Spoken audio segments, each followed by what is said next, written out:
১১৩ run, ২ wicket. ১৪০ run, ১০ wicket, অর্থাৎ all out. ১১৩ run করতে বাংলাদেশের মাত্র ২ উইকেট হারাতে হয় এবং মাত্র ২৭ রান যোগ করতে গিয়ে বাংলাদেশের হারাতে হয় ৮ উইকেট, অর্থাৎ ১৪০ রানে বাংলাদেশ অল আউট হয়ে যায়। যে বাংলাদেশ দল পাকিস্তানকে ২-০ ব্যবধানে হোয়াইট ওয়াশ করল, যে বাংলাদেশ দল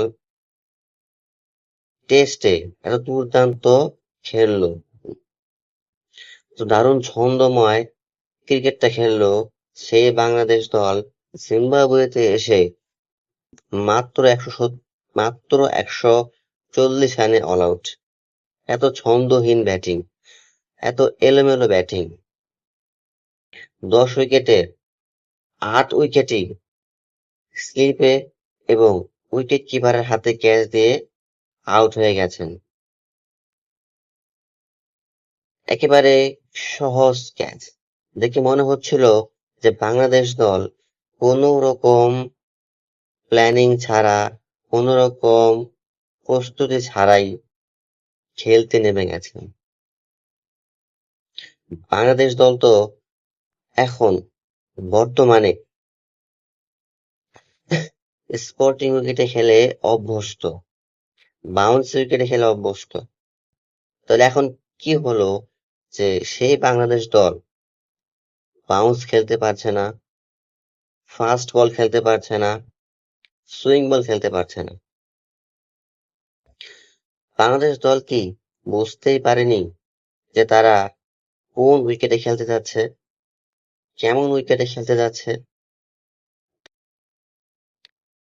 বাংলাদেশের ক্যাপ্টেন কিংবা কোচ তারা কেউই উইকেট বুঝতে পারেনি, উইকেট জাজমেন্ট করতে পারেনি যে তারা কি স্পটিং উইকেটে খেলতে চাচ্ছে না ব্যাটিং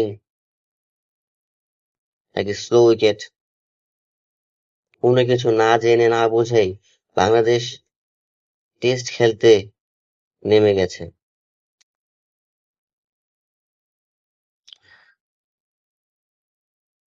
উইকেট বোঝা, উইকেটটাকে জানা, উইকেটটাকে পড়া, এটা যতটুকু ক্যাপ্টেনের দায়িত্ব বা সিনিয়র খেলোয়াড়ের দায়িত্ব, তার চেয়ে বেশি কোচদের দায়িত্ব, বিশেষ করে হেড কোচ কিংবা ব্যাটিং কোচ। বোলিং কোচেরও দায়িত্বের মধ্যে পড়ে যে কেমন উইকেটে খেলতে যাচ্ছে, উইকেটে কতটুকু ঘাস থাকবে বা থাকছে, বা উইকেটে কতটুকু বাউন্স ক্যারি করবে, এই সব কিছু জেনে বুঝে তারপর প্র্যাকটিস করা, দলকে সেভাবে প্রস্তুত করা। বাংলাদেশ কি সেটা করেছিল? নাকি নিজের ঘরের মাটিতে যেভাবে খেলেছে, যে ক্রিকেটটা খেলেছে, যেই যতটুকু বাউন্স উইকেটে খেলেছে বা যে স্পটিং উইকেটে খেলেছে, সেই হিসাবটা করেই জিম্বাবুয়েতে এসেছে? জিম্বাবুয়েকে এতটাই লাইটলি নিয়েছে সেটা কি ঠিকঠাক মতো তারা প্রস্তুতিটা করেনি, ঠিকঠাক কোনো প্ল্যানিং করেনি।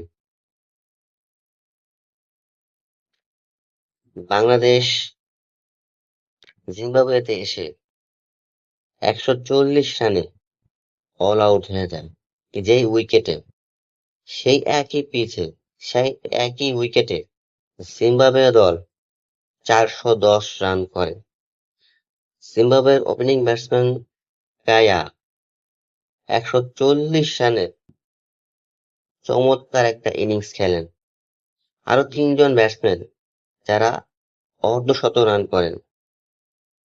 সব মিলিয়ে জিম্বাবুয়ে দল এই টেস্টের ফেভারিট একটা দল।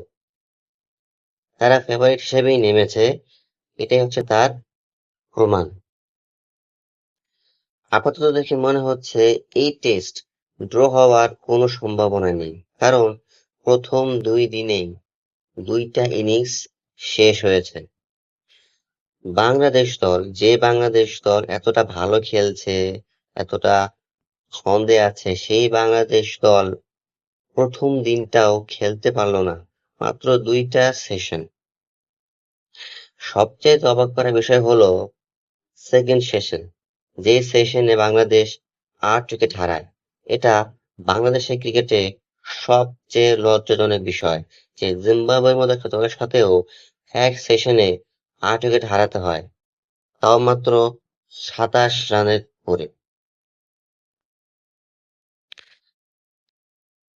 আজ দ্বিতীয় দিন শেষ, বাংলাদেশকে জিম্বাবুয়ে 140 রান শোধ করেও 270 রানে লিড দিয়েছে। যে বাংলাদেশ দল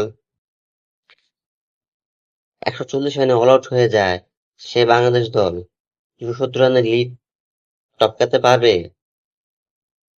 জিম্বাবুয়েকে টার্গেট দিতে পারবে? দিলেও কত রানের টার্গেট দিতে পারবে? প্রিয় দর্শক, আপনাদের কি মনে হয় বাংলাদেশ এই ম্যাচটা জিতবে? এই ম্যাচটা জিততে পারবে, নাকি জিম্বাবুয়ের কাছে ইনিংস হেরে যাবে বা সহজ একটা হার হেরে যাবে? যদি ইনিংস হারে, তাহলে বাংলাদেশের জন্য সবচাইতে লজ্জাজনক হার হবে এই হারটা।